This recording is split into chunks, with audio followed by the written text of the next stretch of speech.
Welcome everyone. Hello and happy Wednesday. Welcome to our webinar today on mindfulness for healthcare professionals.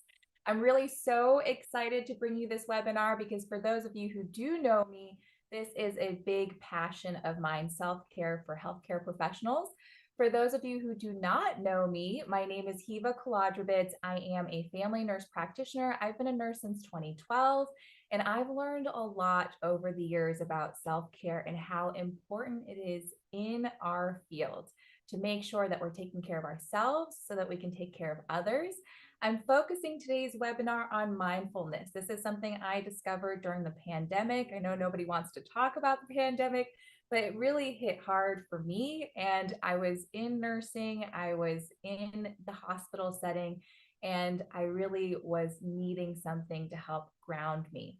This is something that you may have heard of before. So we're going to talk a little bit about mindfulness, what it is, debunk some of those myths. And then I also want to talk about the impact. So I'm going to go into the neuroscience of mindfulness today. You didn't think this was going to be a pathophysiology webinar, but I'm going to give you a little bit of the neuroscience and how mindfulness really does impact your overall health. So we're going to talk about that, and I'm going to give you some of those resources as well. Full disclosure, before we jump in, the resources that I'm providing you today, I have no financial ties to any of it.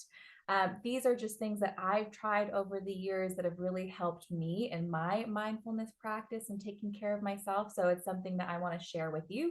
And these are free resources that I have found over the years in my own practice, in my own mindfulness practice. So let's jump right in. I'm so excited for you guys to be joining today. This is part of our, I call it our professional development series, because we started to really talk about how can we support the whole nurse. That's our big thing here at Archer, right? Supporting the whole nurse from pre-nursing to advanced practice.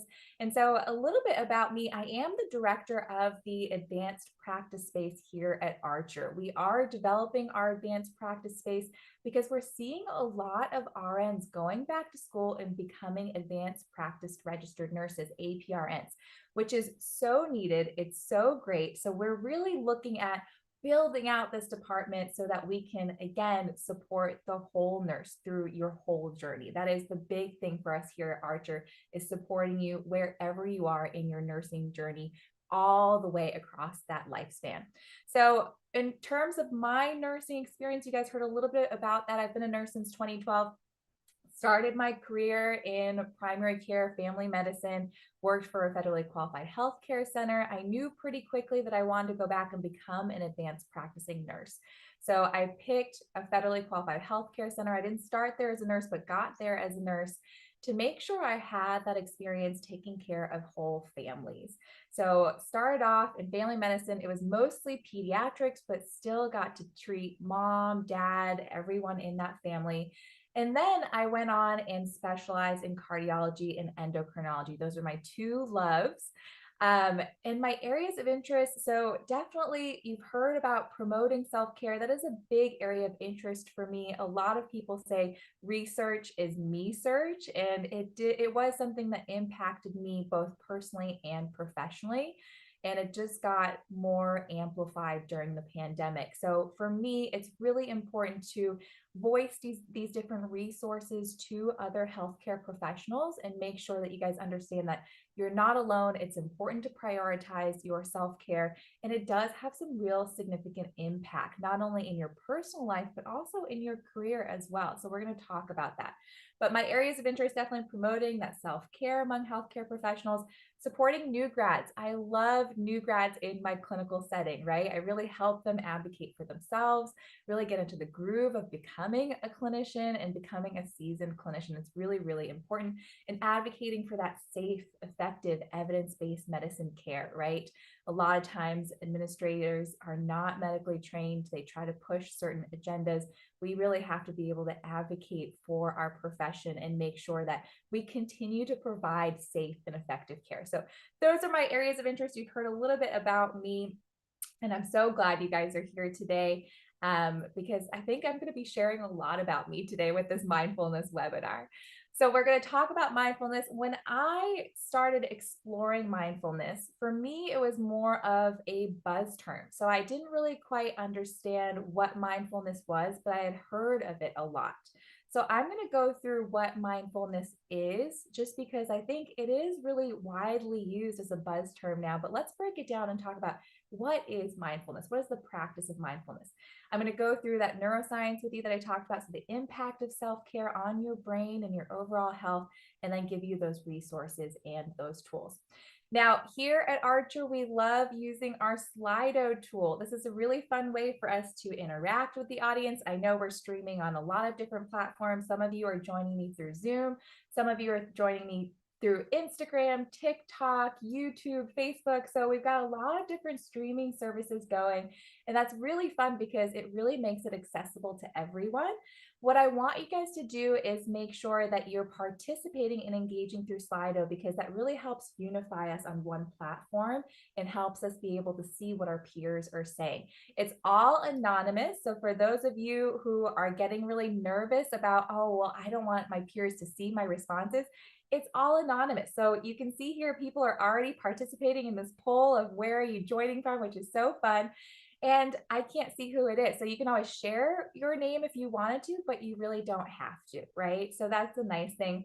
And for those of you who've never joined on Slido before, you guys can scan this QR code or go to slido.com and put in that hashtag self-care, and it'll bring you to the polls. And then you can just keep it open, because I'll be asking you some polls throughout today's webinar.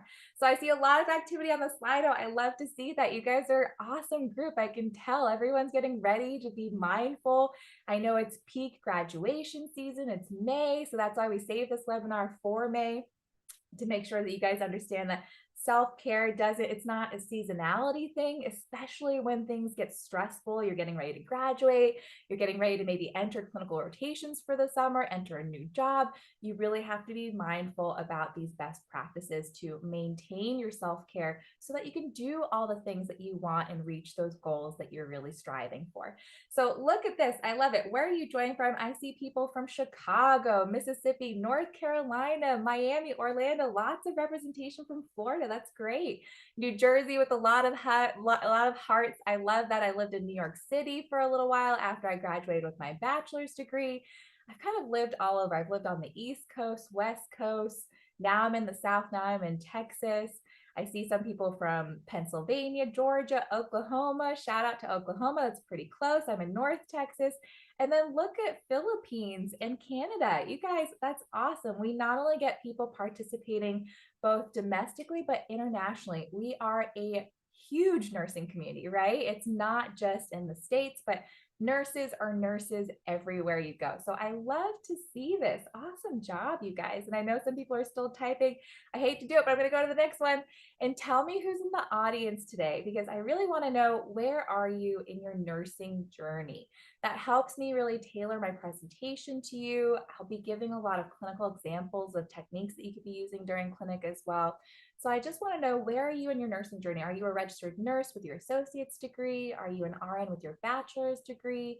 Are you an LPN? I see a couple in there. Are you an NP, a nurse practitioner, or a nurse practitioner student? Are you in healthcare, but a different profession? So I see some others. That's awesome. Maybe next time I'll do a word cloud just to see what other healthcare professionals are joining us for these continuing education webinars. This is really great to see. So I see some nurse practitioners. I see some RNs with a BSN, lots of RNs with your associate's degree. That's awesome, you guys. A lot of other types of healthcare professionals. Ooh, now I'm curious. What's my next poll? I wonder if I can get you guys to tell me where you are in the healthcare field. And I see some NP students. Awesome. Let's see what my next poll was. I don't remember. Okay. How long have you been a nurse? Is it less than a year, 1 to 2 years, 2 to 5 years, or 5+ years? I want to know, are you a seasoned nurse? Are you a novice nurse? Are you somewhere in between? Lots of new nurses, less than a year. That's awesome, you guys. Maybe that's also some of those newer nursing students, some seasoned, more experienced nurses. Love to see that. And I see some in between. That's beautiful, you guys. Love to see it.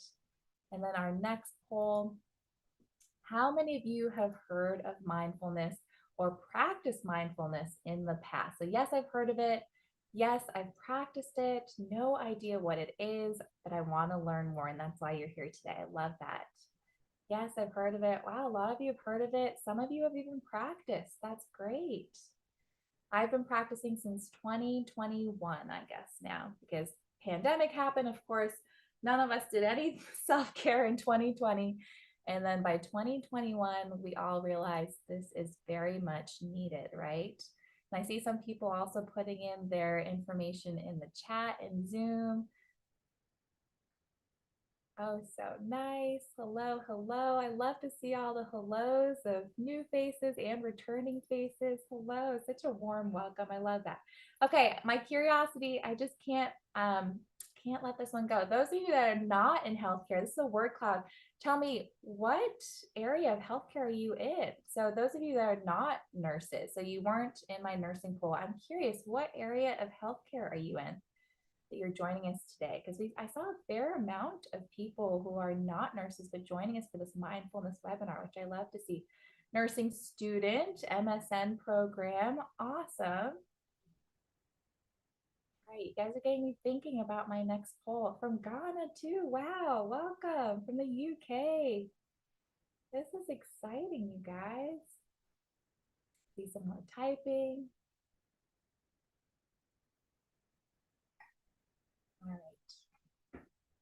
Next time I'll do a word cloud so I can see someone else type something in. Let me see if something changed.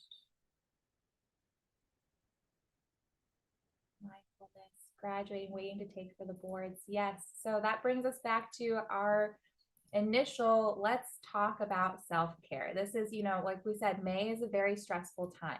A lot of you are graduating. A lot of you are getting ready to graduate. A lot of you are getting ready to sit for your board certification exam. So it's a really stressful time, right? First thing that goes out the window is self-care. Mindfulness is a type of self-care, but what is it?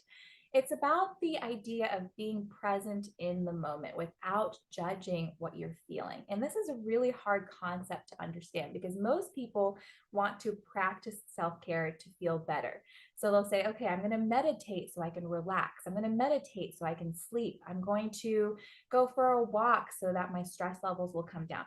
Mindfulness is more about just being present in your body. And so, whatever you're feeling is okay. And that was a really hard concept for me, especially someone who is having a lot of panic attacks, a lot of anxiety.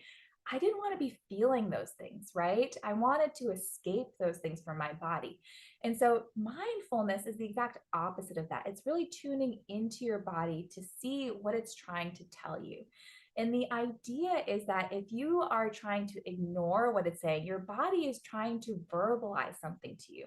So if you're just continually trying to deflect it or ignore it, it's just going to amplify, right? So mindfulness, the idea is if you actually tune into it and acknowledge that you see it, it actually does have a calming effect. Even though that's not the ultimate goal, the goal is not to calm your body. It is a result of mindfulness, but it's a really hard practice because you actually have to tune in to that discomfort, to that uncomfortable feeling. And that's what it's about. John Kabat-Zinn is the one who started mindfulness. I was actually lucky because I stumbled onto this, my alma mater for my graduate program, UMass Medical out in Worcester, Massachusetts, is where John Kabat-Zinn came up with mindfulness. And I really had no idea. I just remember getting ready to, it was sometime in May in 2015, getting ready to graduate. And a group came in, guest speakers came in, and they walked us through a mindfulness practice. And I remember I hated it because I was super anxious. I was not feeling good in my body. I didn't want to be paying attention to those feelings. I wanted to escape from it. And I remember walking away from it being like, wow, that made me feel terrible. I don't want to feel that way. And I didn't really associate that it was mindfulness. It was our mindfulness department at UMass Medical that had done that for us. Over the years, as a clinician, I've recommended evidence-based cognitive behavioral therapy for my patients that I treat with anxiety, depression. And so when it started to impact me and impact my life, I was like, you know what? Why don't I start looking into these things that I know there's research backing it, right? What is it? And I happened to explore it and I was like, oh, this is probably what those guest speakers were coming and talking to us about, how to prevent burnout in the healthcare field by using mindfulness. So it just happened to be really kismet that that's my alma mater. It certainly is not where I started my journey back in 2015, but it's where I went back to in 2022. So mindfulness, again, being present in the moment, again, without judgment, that is the hardest part, but it really is nice with self-compassion and really tuning into what your body is trying to tell you. So what it's not is emptying your mind. So you're not trying to empty your mind, and it's not those cliches like meditation where you're just going to be thinking about nothing. It's just recognizing those thought patterns. And so the way I describe it to people is that your thought patterns, you can visualize it in a lot of different ways, but it's like a merry-go-round that keeps going around and around. And if you pay attention to that, you'll notice that those same thoughts kind of come around and around. They kind of go in a loop. So you get really tied up in one thought and you go down this rabbit hole, and then the next one comes and you go down that rabbit hole. And before you know it, it's like hours later and you've been stressing and staying awake, laying awake in bed or whatever the situation may be. When you practice mindfulness, it's not that you're trying to empty your mind. You're actually just recognizing that, like, oh, there's that thought process about this particular issue. I see it. I'm going to let you go around. And I know you'll come back. So I'm not worried that I'll forget all these thoughts. It's going to go around and then come back. I hope that makes sense to you. When you practice mindfulness, it'll make a lot more sense. It's also not religious. So though some people do feel like it's spiritual for them, it's not associated with Buddhism or any kind of religious organization. And then I like this other point. It's not time consuming or rigid, meaning that you could really carve out 3 to 5 minutes throughout your day to practice mindfulness and do some breathing exercises. And the idea is that you want to be kind to yourself if you miss those 3 to 5 minute windows, but also know that you don't have to give it a whole hour or 45 minutes to achieve some benefit from it. So it really should be something that's flexible and not time consuming, which is great in healthcare, right? So let's talk about some of that neuroscience highlights that I really like to make sure you guys are aware of, because this is not just some like hippy dippy, oh, do some meditation and you'll feel better. There's actually some real neuroscience behind it. And there's some real institutions that have now been pushing all this free resource to be out there because they're seeing real neuroscience behind it. In fact, I learned when I was putting together this webinar that medical schools now require a mindfulness program as part of their required curriculum for medical, for clinicians, physicians becoming training to become medical doctors. Now, when I heard that, the first thing I thought was, well, what about nursing programs, right? And that's why it started to get me to think about, this is absolutely something I want to bring to the Archer nursing community, because if the medical field is doing it for their medical students, why are we not doing it for our nursing students, for our nurses, right? This is something that really should be across the board benefiting all of our healthcare professionals. So I'm so excited that you guys are here today, and not just in the nursing field, but you guys, a lot of you are just in the healthcare profession, not just in that nursing track. So that's really exciting. So the neuroscience behind it, mindfulness really supports that emotional regulation. We're also seeing it used in schools now, which is pretty cool. I have a 6-year-old and they do incorporate mindfulness practice into their curriculum, which is awesome. So it really helps support that emotional regulation, which we can all use, right? And it can also change the brain chemistry. So it really changes the brain and the way it responds to stress. And it helps promote stress reduction and actually attention and focus. So we're actually seeing it used a lot in certain medical fields like surgery. Surgeons are using mindfulness so that they can train on how to focus for those long procedures more. There's actually some evidence behind that. So it's all really, really cool, right? Makes sense why these big institutions have invested a lot of money into not mindfulness and implementing mindfulness into their programs. So again, going a little bit deeper into the neuroscience, I know that's not what you guys came here for, so I won't bore you, but basically thinking about the role of the autonomic nervous system, right? So mindfulness helps activate that parasympathetic nervous system. Remember, your sympathetic nervous system is that fight or flight, and it's helping activate the parasympathetic nervous system, that rest and digest. That really leads to reducing cortisol levels and promoting calmness. Again, mindfulness is not about achieving a state of calmness, but these are the benefits that have been studied through mindfulness. I hope I'm making that clear. It is a tough concept to initially understand, but really some of the examples is when we do deep breathing, we notice that it does slow that heart rate, it can reduce blood pressure, and it really calms that vagus nerve. In fact, some of these programs, like when I was looking on Brown University's website last night to pull some resources for you guys, they have mindfulness for hypertension control. And so they have different studies going on to see if mindfulness is just as good as antihypertensive. So this is really something that we're going to see a lot more of in our medical field. So more neuroscience, again, don't want to bore you guys, but these are all the different brain regions that are actually impacted and positively affected by mindfulness. And for me, I wanted to highlight this for you guys because I wanted to show you that it is evidence-based. This is not something where we're like, oh yeah, take some deep breaths when you're feeling stressed out and it'll calm you down, it'll lower your blood pressure and it'll lower your heart rate. This is real science. This is real neuroscience showing the different regions of the brain that are impacted by mindfulness that they've studied through functional MRI studies, which is really, really cool. So your amygdala, that's the brain's alarm center. That's really what's responsible for fear, stress response, emotional reactivity. So something bad happens to you, you react instead of calming down and thinking about it. That's your amygdala, right?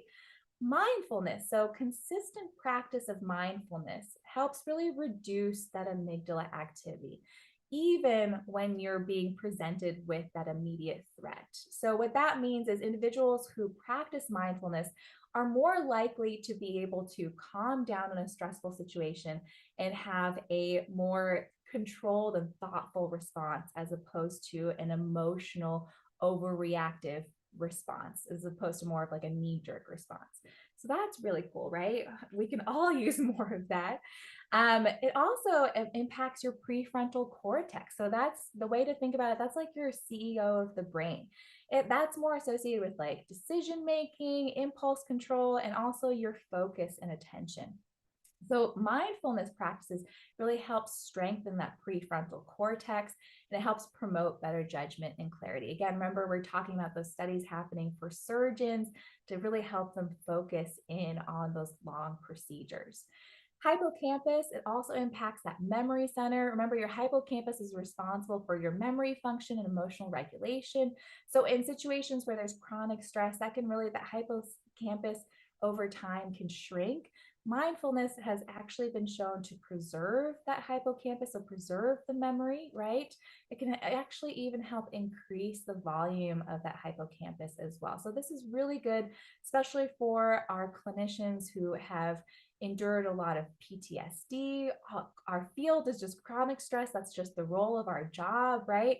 So really helping our memory and that emotional regulation by plumping up that hippocampus a little bit. I know I myself have really bad long-term memory just from all my years of being in chronic stressful work situations. So you just want to make sure that you're caring for yourself so that you can care for others.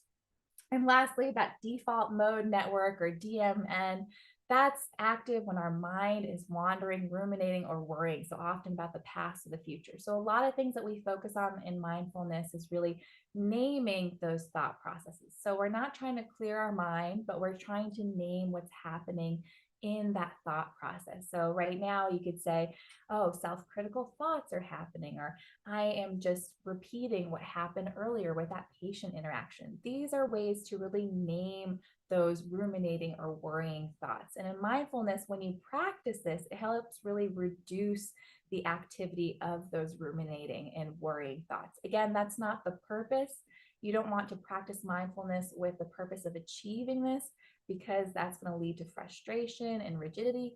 But when you do practice mindfulness, that is an added benefit. You really see a reduction in overthinking and self critical thoughts.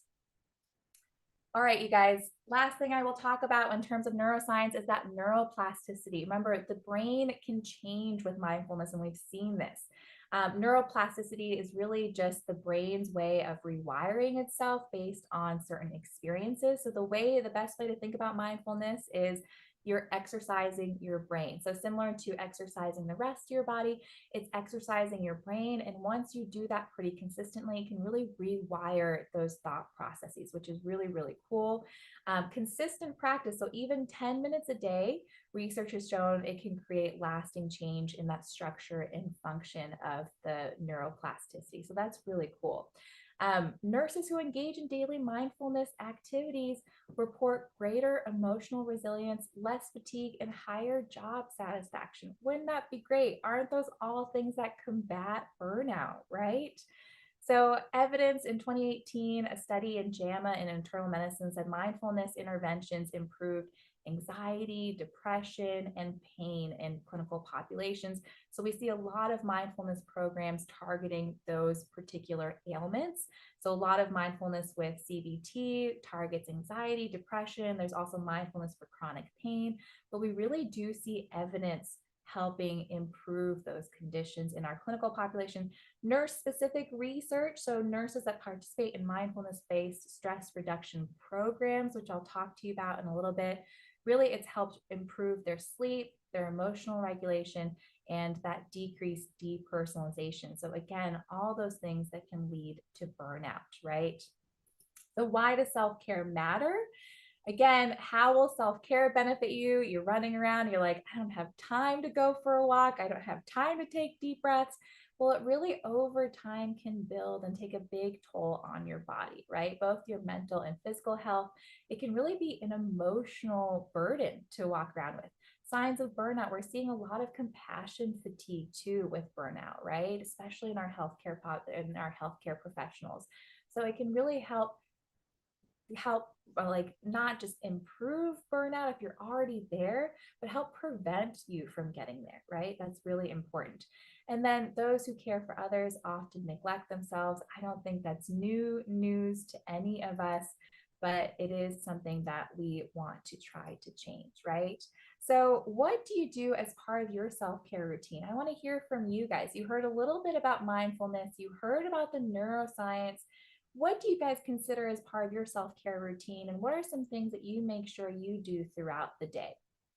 For me, aside from doing my mindfulness practice, and I put little alarms for myself, I try to start the day with mindfulness, at least that 3-minute breathing exercise, and I try to end the day with mindfulness, at least that 3-minute breathing exercise. And if I can get a couple in throughout the day, that's great. That's a great day. I also go for walks, right? So if I find that, like, you know what, I've been sitting for 2 hours or I've been doing X, Y, and Z for 2 hours, I'm going to go for a 10-minute walk. I'm just going to do a loop around the neighborhood and get my brain fresh again, right? So what do you guys do for your mindfulness? Walking the dog. Yes, that's so great. Running, exercise, making time to get outside, get fresh air. Absolutely. Sleep. Very good. Gym, walks outside, journaling. I love that, you guys. I also have a gratitude journal. Journaling is so therapeutic. CBT therapy is so helpful. I totally agree. And being kind to myself, I love that. That sounds like you've definitely been practicing mindfulness, or at least practicing these self-care practices for a little while. I love that.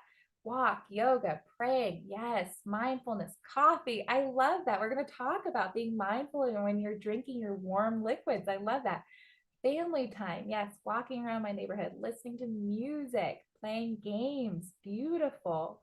Yeah, playing games with my kids is definitely my biggest love. It's, I get on the floor and I roll around with them, I get silly with them, and it really does help be mindful and present in the moment. And I do consider that part of my self care as well.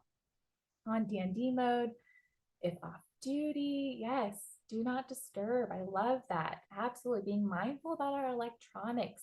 Absolutely.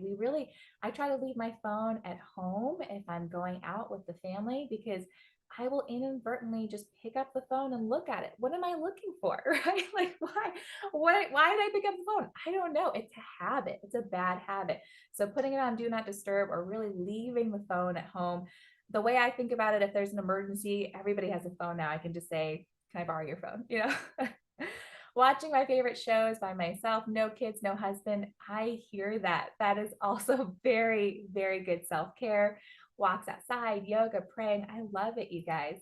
Next question: what gets in the way of your self care? This is a big one to talk about as we're mapping out how to really make these techniques part of your daily routine, right? What gets in the way? And I'll be honest, time and other commitments gets in my way, right?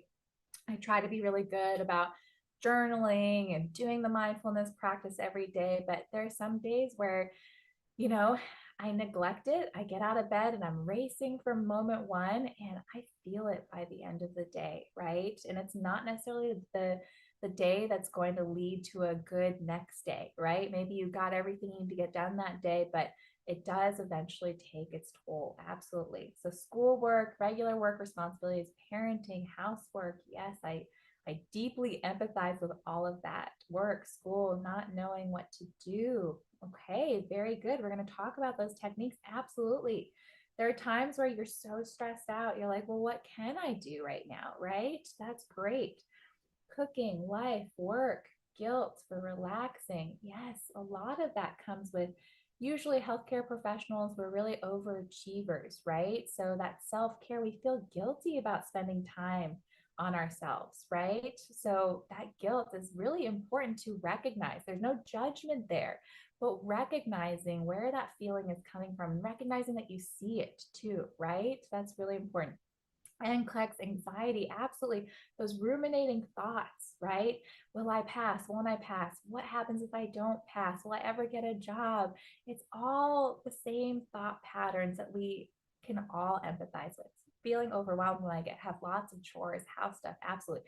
Money, I love that you said that. Work. So with money, I want to talk to you guys about some techniques that are completely free. But absolutely, if it's self-care is like, I want to go buy myself a new outfit, get a manicure, pedicure done, then yes, that does require money. But you know what? There are a lot of things you could do at home if that's what you enjoy too. I gave my daughter for her birthday an at-home spa treatment. I just grabbed some rose petals from our rose bush outside. I made a little bubble bath with some scented soaps, threw some rose petals in there. She loved it. I was like, I don't even know how much this would cost at a nail salon, but I'm not willing to pay that.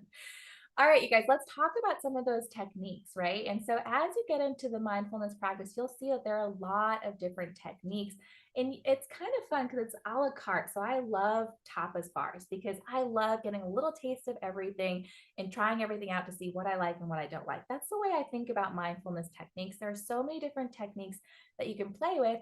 And some days, in some moments, one technique might be something that you need versus another technique. So they might serve a purpose for different days and different time of day, right? It's really important.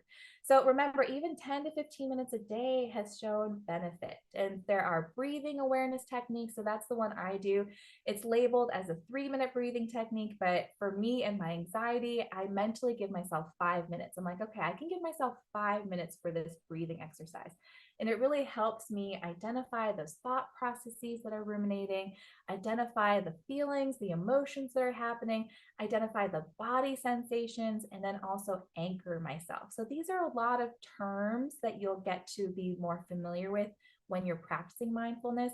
But I just described a breathing awareness, a 3-minute breathing awareness technique that really helps ground you and help you feel like, okay, I'm in this moment instead of deep in your thoughts. It's really helpful for me. There's also the body scan. Body scan is a really great way to check in with your body. It's a nice way to, if you're feeling a lot of discomfort in your body, really check in and tune into those different parts. It's also a nice way to kind of wind down at the end of the day and get ready for sleep.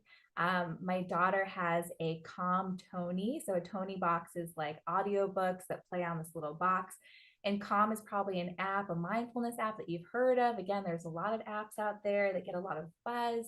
They've created it for kids. So it has on there body scans, breathing awareness exercise. It's actually really cool. I've done it with her a couple of times through her little Calm Tony.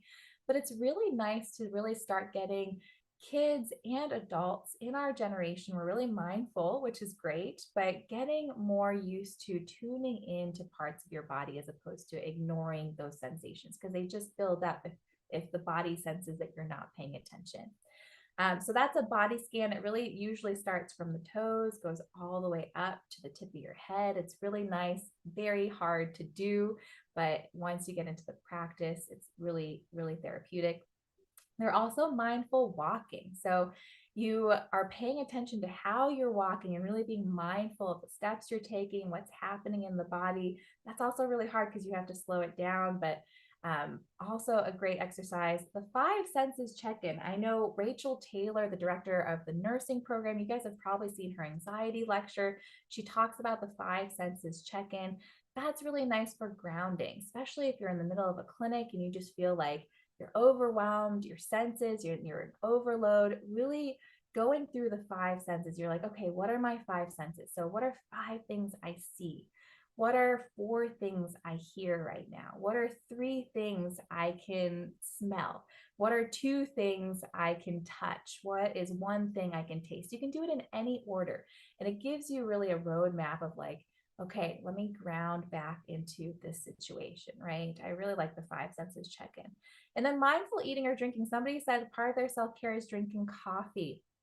So I've done now a couple of 12-week courses through UMass Medical, which is my alma mater. They do 4-week courses, 8-week courses, and 12-week courses in mindfulness. And again, different types of mindfulness. And I've now done two 12-week ones over the course of the last 5 years. And one of the things that in a recent course we did, and I didn't remember doing this from the first course, was the mindful eating. So, how many times as a nurse or as a healthcare professional do we just like eat while we're charting or eat on the go? I see people doing it all the time. I still do it. But it's nice to really tune in and be like, okay, what am I eating right now? And taking even a few minutes to really be mindful of what you're eating.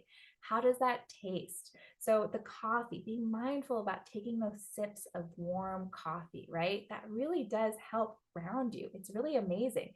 It also helps you recognize things like I mindfully ate a banana during my last course. And I was like, oh, I actually don't like the way bananas taste. Like the texture of this banana is really gross because you go through all those things. Like first you smell it, and then you put it to your lips, and then you put it in your mouth, but you don't chew it.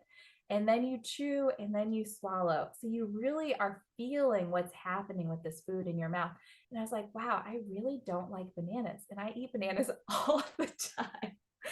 So since that mindfulness eating exercise, I really stopped eating bananas. I was like, I actually don't like bananas very much, but it's kind of nice to be like, let's take a minute in our daily activity, right? And tune into what we're doing right now. So oftentimes picking a time of day, like if you're brushing your teeth, you're like, I will mindfully brush my teeth right now. So getting into that habit of like being mindful even in the moments of the day is really nice. And then meditation, that's a big bucket. There are a lot of different meditations out there. There are guided meditations, there are movement meditations. I'm going to give you guys the links and the resources of all those free meditations, which are really nice. You can play around with them to see what you like and what you don't like. What I would encourage you to do is try things and be gentle with yourself because it is really hard. And when you're trying it, all you want to do is stop doing it because it is really uncomfortable. But just be gentle with yourself as you're trying it. Again, I have no financial commitments or ties to any of these resources. These are just resources that I thought would be really great to highlight for you guys today. Let me see if I can show you. So UMass Memorial Center for Mindfulness, this is what I was talking about. They offer a lot of free, not free courses. They offer courses that you can pay for and participate in. They're virtual, but they also offer their guided meditations for free. So let me see if my link is working in there. Sometimes when I'm in presentation mode in Canva, oh, it worked. Okay, there we go. So if you go to UMass Memorial Health and you can see, look, they have this 3-minute breathing exercise. You can download all of this onto your phone, which is really nice. And that's the way I do it. My phone is my alarm. My phone is always with me.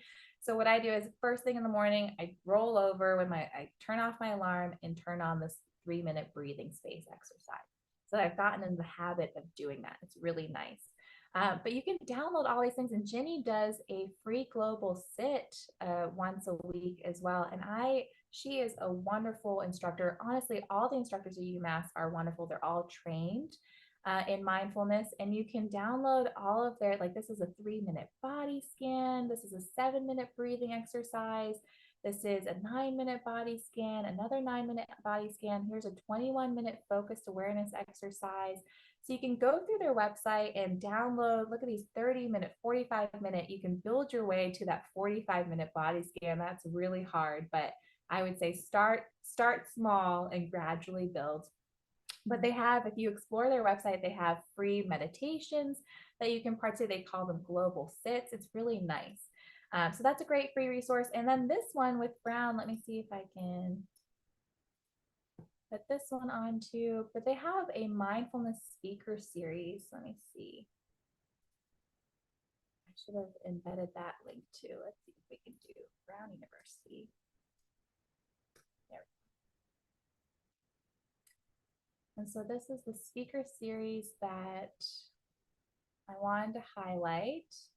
So they have short courses that you can take there too. Those are of course paid, but this is a free speaker series. So if you look and you watch through, you'll see that John Kabat-Zinn, who's the founder, is part of the speaker series. So these are like reputable sources to listen to. These are trained professionals, and they talk about mindfulness and the difference between mindfulness and medication and all the different benefits that I highlighted here for you today. So that's a really nice speaker series.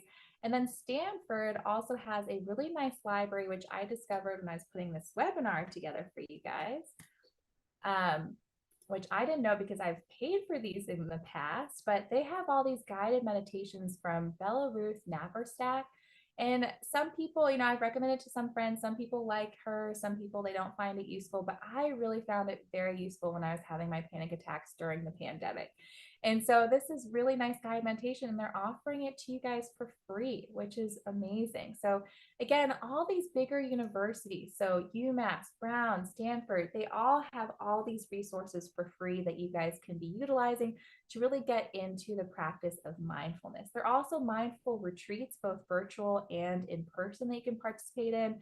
I haven't tried these myself personally, but if you feel like, you know what, I want to dive even deeper and treat myself to a retreat for my PTO, I think that's a really great way to get to know the community as well. But first and foremost, I would say play around with the free guided meditations. And if you're really interested, sign up for one of the courses, because they really do walk you through the entire practice of mindfulness so that you understand what it is. You have a lot of tools, and you can really try to incorporate it into your daily practice. That's the way I got started, and I really highly recommend that. So key takeaways, really incorporating that mindfulness practice into your day. So remember, even that 10 minutes, you can do it in micro moments, like we talked about, brushing your teeth, showering. I'm washing my hair right now, right? I'm drinking my coffee. So even 30 seconds to 3 minutes counts, right? And then habit stacking. So pair that mindfulness with that routine task. So if every day when you brush your teeth, you're going to do a mindful moment, your body's going to fall into that habit. So for me, every day I turn off my alarm and turn on the 3-minute breathing, right? It falls in that habit. But it can even be something as simple as like when you wash your hands, you're just being really mindful about, okay, how does this water feel on my hands? I'm washing it with soap and water, right? That's mindfulness, right? I mentioned there are a lot of apps out there that you guys have probably heard of. So Calm is one of those apps out there. I've kind of played around with the Calm app. It's not my favorite, but I do like the Calm Tony that I bought for my daughter. So maybe it's a little different, tailored to young children, and I prefer that. There's also an app called Insight Timer and Headspace are probably the other ones that you guys have heard of. But the other really important thing is really creating a mindful space. So if you really want to get into that practice where you end your day with a body scan every day, or you want to do that mindful movement every day, creating a designated space, a designated breathing zone. Maybe it's at work. That's where you're feeling the most stress and overwhelmed, right? Finding a designated breathing space where you can go and be like, okay, I'm going to ground myself whenever I feel really overwhelmed. That is really beneficial and does help you really be consistent about the practice. And then I know some people said journaling too. I love to do that. So, but it's an extra step. So sometimes we don't get to that, right? But I do invite you, not just in your journal, but today on our poll, to write down one small change that you will try this week based on what we've talked about and these key takeaways. What is your biggest takeaway? What is one small change that you will try this week?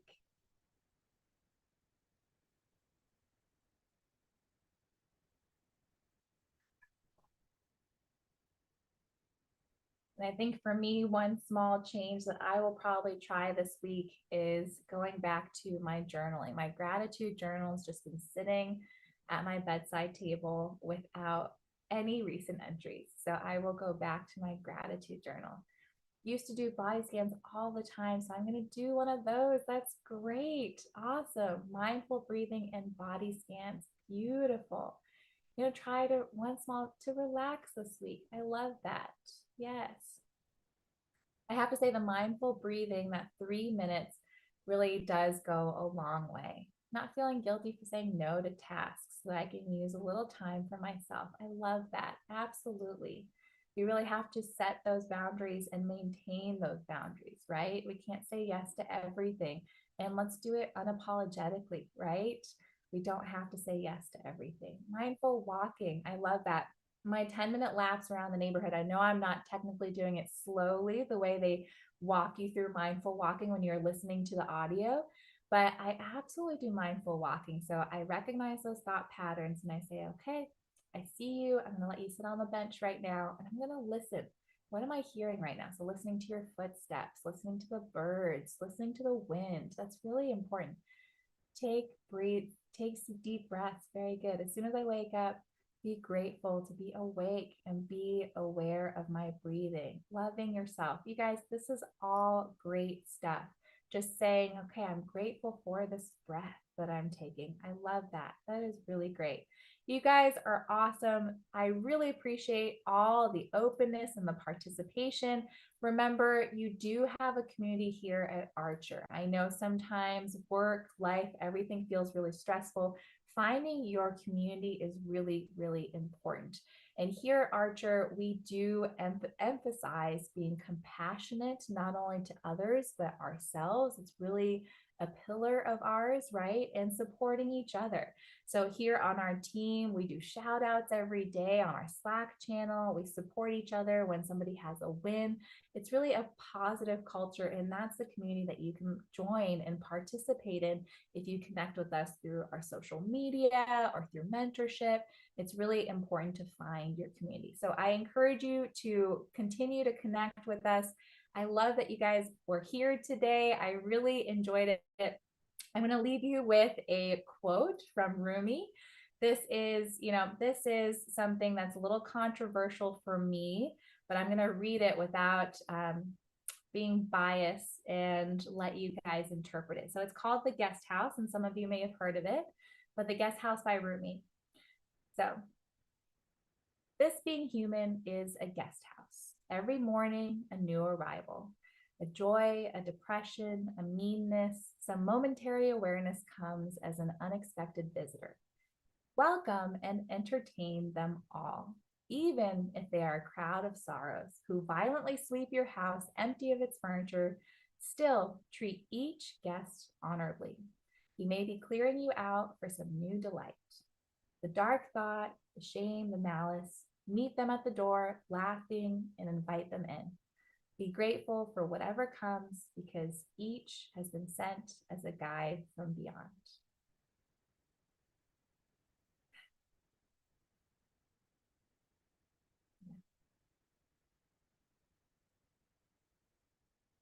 And with that, I wish you all a beautiful Wednesday.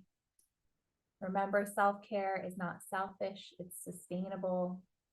And I'm so glad you guys took the time to participate in this webinar. And I hope you see that as an act of self-care. So thank you so much for the important work that you all do. And thank you so much for being here today. And I hope you thank yourselves for taking the time to be here today. I really appreciate you guys. I'll stay on for a few minutes if anybody has any questions about those resources, but have a wonderful, wonderful day.